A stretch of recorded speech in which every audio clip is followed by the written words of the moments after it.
નમસ્કાર ગુજરાત। આજના મુખ્ય સમાચારની અંદર અંબાલાલ પટેલે કહ્યું એટલે પાકું ભર શિયાળે જામશે ચોમાસા જેવો માહોલ। ગુજરાતના મુખ્યમંત્રીની સૌથી મોટી જાહેરાત, ખેડૂતોને મળશે 10 કલાક મફત વીજળી। પાક નુકસાનના ફોર્મ માટે ખેડૂતોએ એક પણ રૂપિયાની ચૂકવણી કરવી નહીં પડે। કૃષિ મંત્રીની સૌથી મોટી જાહેરાત, 2000 રૂપિયાનો હપ્તો ન મળ્યો હોય તો કરી લેજો આ કાર્ય પૂર્ણ। તો બીજી તરફ પાક વીમા યોજના ફરી શરૂ થશે। કોંગ્રેસની માંગ, ખેડૂતોના દેવા માફ કરો। ખેડૂત આંદોલનને લઈને પરેશ ગોસ્વામીની સૌથી મોટી જાહેરાત। ગુજરાત સરકાર ખેડૂતોને આપશે વીઘા દીઠ 5000 રૂપિયાની આર્થિક સહાય। રાશન કાર્ડ ધારકો આપે ધ્યાન, હવે નહીં મળે મફતમાં અનાજ। આધાર કાર્ડ ધારકો માટે સૌથી મોટી જાહેરાત, હવે QR કોડ વાળું આધાર કાર્ડ આવશે।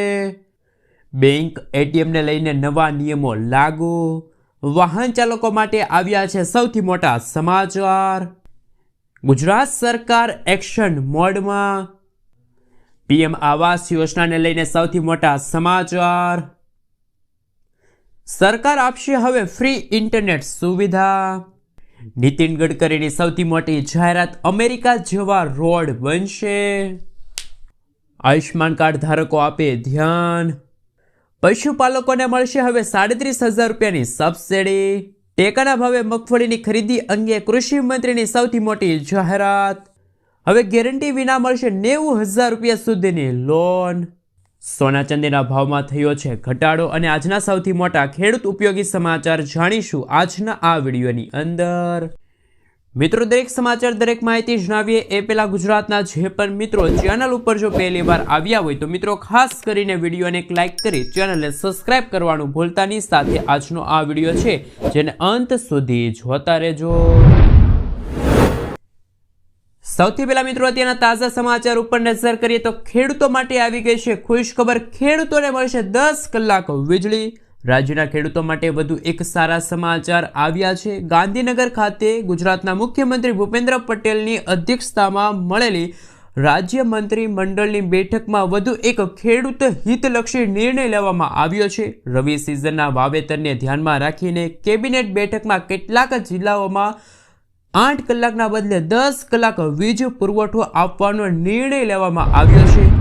મિત્રો, ત્યાં પછીના સમાચાર ઉપર નજર કરીએ તો રાજ્ય સરકારે કૃષિ સહાય પેકેજના ફોર્મ ભરવા માટે ખેડૂતોએ વીસીઈને કોઈ પણ પ્રકારની રકમ આપવાની ના પાડી છે। સરકાર દરેક ફોર્મ માટે વીસીઈને 12 રૂપિયા આપે જ છે। ફરિયાદો બાદ વિકાસ કમિશનરે જણાવ્યું કે કોઈ વીસી ખેડૂત પાસેથી રૂપિયા માગશે તો તેની સામે કડક કાર્યવાહી થશે। કલેક્ટરને સૂચના આપવામાં આવી છે કે ગેરરીતિ કરનાર કર્મચારીઓ સામે સીધી કાર્યવાહી થશે। ખેડૂતોએ નિઃશુલ્ક સેવા મેળવવાની ખાતરી આપવામાં આવી છે। શું તમારા ગામમાં પૈસા લેવાય છે? હા કે ના? ખાસ નીચે કોમેન્ટ બોક્સમાં જણાવી આપો। મિત્રો, ત્યાં પછીના સમાચાર ઉપર નજર કરીએ તો ખેડૂતોનું દેવું માફ કરો। રાજ્ય સરકાર હવે શાહીના નાટકો બંધ કરી ખેડૂતોનું પાક ધિરાણ, ખેડૂતોનું દેવું માફ કરી દે તેવી રજૂઆત પ્રદેશ કિસાન કોંગ્રેસના ચેરમેન પાલભાઈ આંબલિયાએ મુખ્યમંત્રી ભૂપેન્દ્ર પટેલને ખાસ પત્ર લખીને જણાવ્યું છે। આ પત્રમાં આંબલિયાએ એ પણ જણાવ્યું હતું કે સૌરાષ્ટ્ર, દક્ષિણ ગુજરાત સહિત ગુજરાતભરમાં જે કમોસમી વરસાદ પડ્યો છે તેના કારણે ખેડૂતોના મોઢામાં આવેલો કોળિયો છીનવાઈ ગયો છે। માત્ર એક જ કમોસમી વરસાદ નહીં, છેલ્લી 7 સિઝનમાં ખેડૂતોએ વાવાઝોડા, અતિવૃષ્ટિ, કમોસમી વરસાદનો ભોગ બનવું પડ્યું છે। એમાં છેલ્લા 2 વર્ષમાં એટલે કે ગયું વર્ષ 2024 અને 25 અને ચાલુ વર્ષ 2025 અને 26માં તો ખેડૂતોની કમર તૂટી ગઈ છે। અને વર્ષ જુલાઈ 2024ની અતિવૃષ્ટિ, ઓક્ટોબર 2024માં કમોસમી વરસાદ અને સપ્ટેમ્બર 2025ની અતિવૃષ્ટિને અત્યારે ઓક્ટોબર 2025નો કમોસમી વરસાદે ખેડૂતોને પડ્યા પર પાટું માર્યું છે। શું મિત્રો તમારું કહેવું છે? ખરેખર ગુજરાતના દરેકે દરેક ખેડૂતોના પાક ધિરાણ છે એ માફ થવા જોઈએ। ખેડૂતોએ જે બેંક લોન લીધી છે એ લોન માફ થવી જોઈએ કે ના થવી જોઈએ? ખાસ નીચે કોમેન્ટ બોક્સમાં જણાવી આપજો। અને આ માહિતી અંગે એટલે કે મિત્રો આ સમાચાર અંગે અમારી ચેનલ માહિતી જગત કોઈ પણ પ્રકારની પુષ્ટિ કરતી નથી કે આ સમાચાર સાચા છે કે પછી ખોટા, પરંતુ મીડિયામાં ફરતા અહેવાલ અનુસાર તમારા સુધી આ સમાચાર છે પહોંચાડવામાં આવી રહ્યા છે। મિત્રો, ત્યાં પછીના સમાચાર ઉપર નજર કરીએ તો પરેશ ગોસ્વામીની સૌથી મોટી જાહેરાત. આજે અલ્ટિમેટનો 12મો દિવસ છે. ખેડૂતો તૈયાર રહેજો. હવે આંદોલન ગાંધીનગર જશે. 40,000 થી 50,000 ખેડૂતો ભેગા થશે. સરકાર જે માંગ પૂરી કરશે તેનું આંદોલન સમેટાઈ જશે અને જે બાકી રહેશે એનું આંદોલન ગાંધી ચિંધ્યા માર્ગે શરૂ થશે. હાલમાં 3 મોટી માંગો જેમ કે 3 લાખ સુધીનું પાક ધિરાણ માફ કરો, 200 મણ મગફળીની ખરીદી કરવામાં આવે અને વર્ષ 2019નો બાકી પાક વીમો ખેડૂતોના ખાતામાં જમા કરવામાં આવે. આ સાથે આંદોલન શરૂ થશે. સરકારને ગાંધીનગર ખેડૂતો વેદના જણાવવામાં આવે છે કે જો માંગ પૂરી નહીં થાય તો મોટું આંદોલન ચાલશે. અને પરેશ ગોસ્વામીએ જણાવ્યું કે કોઈ પણ પ્રકારની પરેશ ગોસ્વામી ચૂંટણી નથી લડવાના. આ આંદોલન માત્ર બિન રાજકીય છે. બધા ખેડૂતે યાદ રાખવાનું છે, તમે બધા ખેડૂત સાથે હશો તો ચોક્કસ ખેડૂત હક તમને આપવા માટે લડી લઈશું. શું તમે પણ પરેશ ગોસ્વામીની સાથે છો? હા કે ના, ખાસ નીચે કોમેન્ટ બોક્સમાં જણાવી. મિત્રો, ત્યાં પછીના સમાચાર ઉપર નજર કરીએ તો અંબાલાલ પટેલની લેટેસ્ટ આગાહી. હવામાન નિષ્ણાત અંબાલાલ પટેલે આગાહી કરતા જણાવ્યું કે 25 થી લઈને 28 નવેમ્બર દરમિયાન બંગાળના ઉપસાગરમાં ચક્રવાત સર્જાશે, જેના કારણે રાજ્યમાં ઠંડીમાં આંશિક ઘટાડો થશે. 2 થી 8 ડિસેમ્બર દરમિયાન પશ્ચિમી વિક્ષેપોથી સુરત, નવસારી, ભરૂચ, અમરેલીમાં કમોસમી વરસાદ પડી શકે છે. ડિસેમ્બરના બીજા અને ત્રીજા અઠવાડિયામાં હિમવર્ષાના લીધે ઠંડીનું જોર વધશે.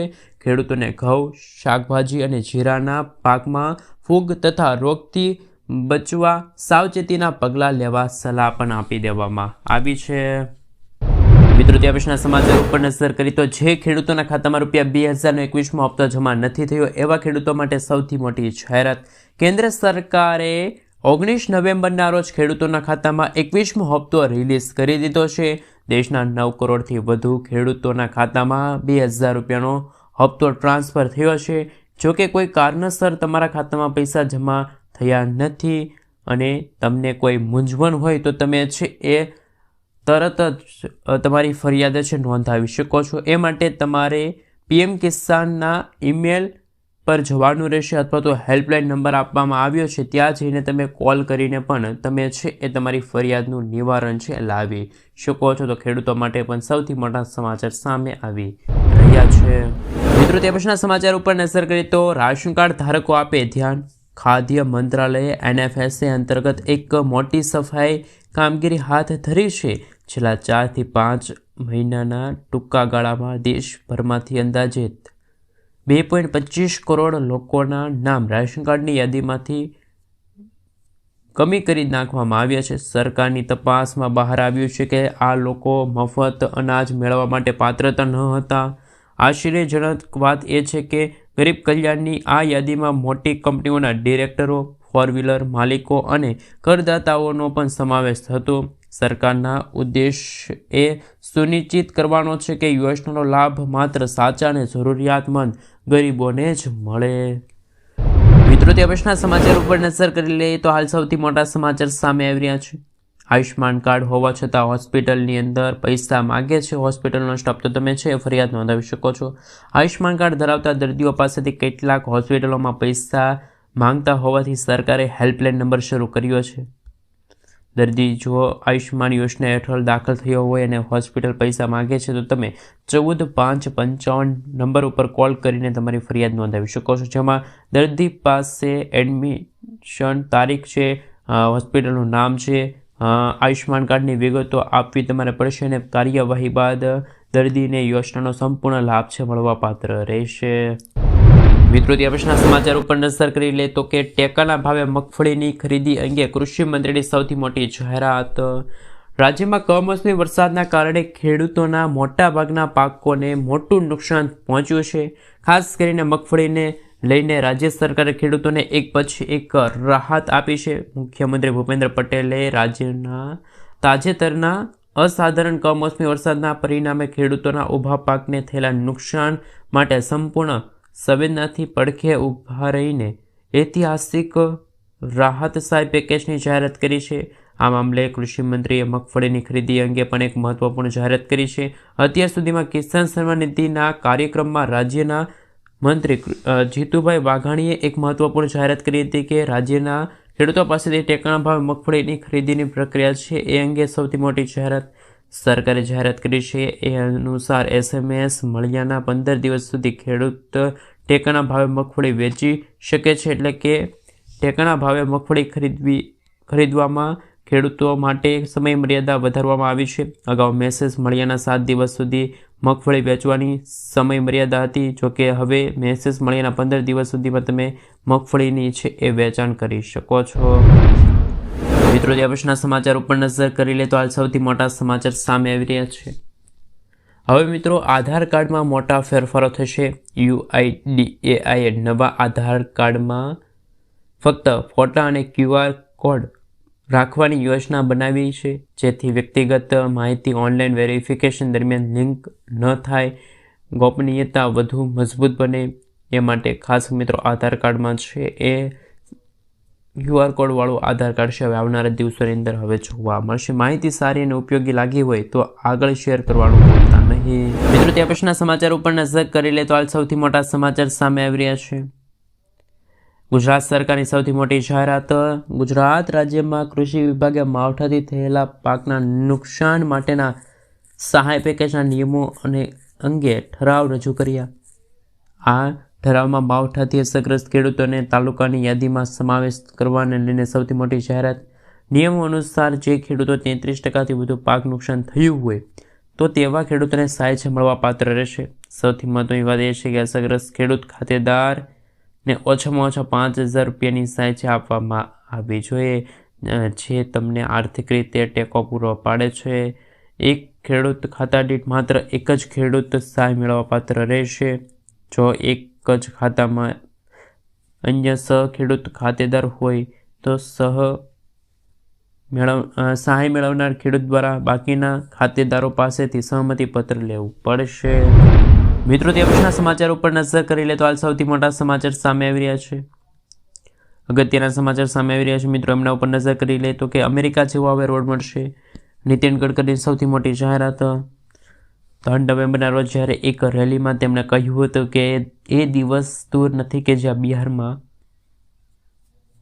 રસ્તાઓ અમેરિકા જેવા રસ્તાઓ બની જશે. આ મારું એક વચન છે. હું એકથી એક ચડિયાતા પુલ બનાવી શકું. પરંતુ મિત્રો, હાલ જોવામાં આવે તો કોઈ મુશ્કેલી નથી, પણ કંઈ પણ કહી શકાય નહીં. પરંતુ તમારે કોઈ પણ ઉપકાર નથી કરવાનો. આ તમારા પૈસા છે, તમે માલિક છો અને અમે સેવક છીએ, એવું હાલ નીતિન ગડકરીએ જણાવ્યું છે કે તમે તમારી પૈસા પ્રભાવિત રીતે. મિત્રો, ત્યાં પછીના સમાચાર ઉપર નજર કરી લઈએ તો PM આવાસ યોજના લઈને સૌથી મોટા સમાચાર સામે આવી રહ્યા છે.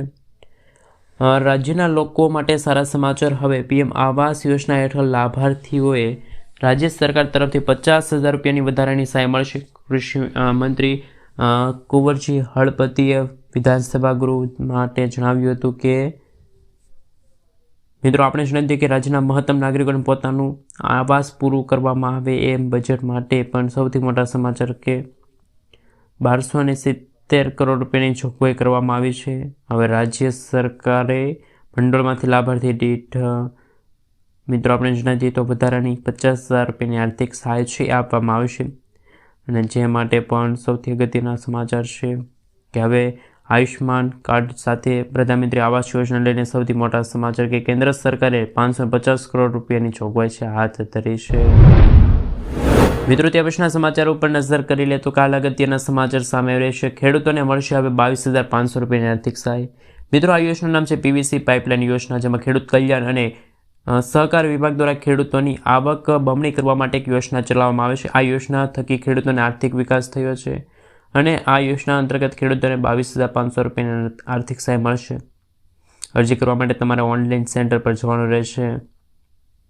હા સાથે મિત્રો, આ યોજનામાં ઓનલાઈન સેન્ટર હોય ત્યાં PVC પાઇપલાઇન યોજનાનો લાભ લેવા માટે આ ખેડૂત પોર્ટલ પર તમારું નામ છે એ અરજી કરવામાં આવશે અને થોડી જ પ્રક્રિયામાં છે એ હવે પછી તમારા ખાતામાં છે 22,500 રૂપિયાની આર્થિક સહાય જમા થઈ શકે છે. મિત્રો, તે પછીના સમાચાર ઉપર નજર કરી લે તો હાલ અગત્યના સમાચાર સામે આવી રહ્યા છે. સૌથી પહેલાં મિત્રો, જો વાત કરવામાં આવે તો પશુપાલકોને મળશે 37,000 રૂપિયાની સબસિડી. રાજ્ય સરકાર દ્વારા પ્રજાહિતમાં અનેક યોજનાઓ અમલમાં મૂકવામાં આવી છે, જેમાં ખેડૂતો અને પશુપાલકો માટે સરકારે વિશેષ યોજના અમલમાં મૂકી છે. પશુપાલકો માટે રાજ્ય સરકારે હાલ મિત્રો સૌથી મોટી જાહેરાત કરી છે. 42,000 રૂપિયા તૈયાર રાખજો અને ગોબર ગેસ પ્લાન્ટ પશુઓને આ સાથે મિત્રો જેમાં 25,000 સબસિડી અને મનરેગા હેઠળ 12,000 રૂપિયાની સહાય મળવાપાત્ર રહેશે, જેથી પશુપાલકોને હવે ગોબર ગેસ પ્લાન્ટ માત્ર 5,000માં જ તૈયાર થઈ શકે છે. અને આ